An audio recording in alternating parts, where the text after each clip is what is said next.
आपके लिए अलग अलग कहानियां लेकर आती है। आज मैं आपको कहानी सुनाऊंगी एक ऐसे बच्चे की जो पढ़ाई में कुछ ज्यादा ही कमजोर हुआ करता था। अब इस बच्चे को शिक्षक सवाल पूछते तो ये जवाब नहीं दे पाता था, उसे कुछ करने के लिए लिखने के लिए कहते तो वो नहीं कर पाता था। उसे खुद को भी ऐसा लगता था कि वो वाकई में बहुत ज्यादा कमजोर है, उससे कुछ नहीं होगा, उसकी अकल में कुछ उतरता ही नहीं है। और कई बार ऐसा होता है ना कि कोई अगर कोई चीज नहीं समझ पाता है तो उसके दोस्त, हमने भी ऐसा किया होगा, आपने भी अपने विद्यालय में ऐसा किया होगा कि किसी का मजाक उड़ा दिया होगा, किसी को कहा होगा कि तुम तो बुद्धिहीन हो, तुम्हारी अकल में कुछ उतरता ही नहीं है। या शिक्षक कई बार डांट देते हैं तो बच्चे को अंदर से ऐसा लगने लगता है, उसका आत्मविश्वास पूरी तरीके से खोने लगता है, उसको वाकई में ऐसा महसूस होने लगता है कि वो कुछ कर ही नहीं पाएगा, उससे कुछ हो ही नहीं पाएगा।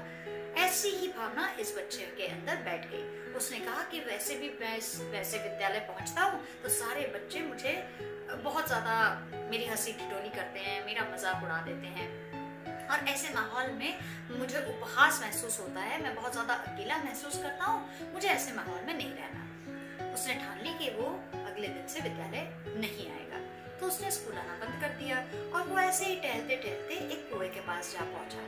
कुएं पर जो पत्थर था उस पर रस्सी के निशान थे।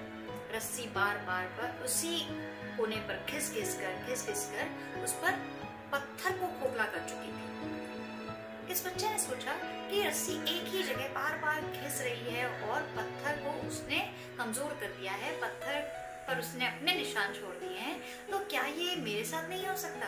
अगर मैं एक ही चीज जो मुझे गुरुजी ने सिखाई है उसको बार बार पढ़ूं तो शायद मुझ पे भी इसकी छाप पड़ जाए, मुझ पे भी इसका असर हो जाए और हो सकता है मैं भी जो पढ़ाया गया है वो समझ पाऊं। उसने सोचा चलो कोशिश करते हैं और उसने स्कूल जाना शुरू कर दिया।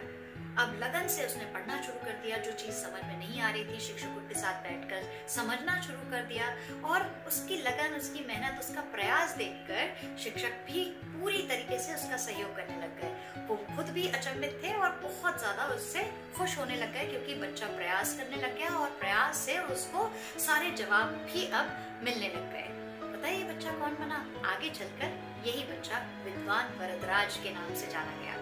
संस्कृत में उन्होंने मुग्धबोध नाम के का ग्रंथ लिखा और उसके अलावा लघु सिद्धांत कौमुदी जैसे ग्रंथों की भी इन्होंने रचना की।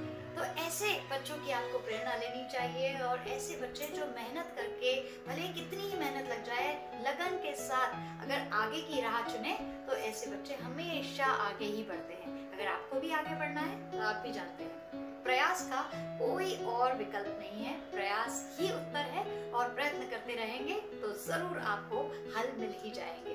प्रयास करते रहिए। इसी निर्धार के साथ अगली कहानी फिर से आपके लिए लेकर आऊंगी। तब तक के लिए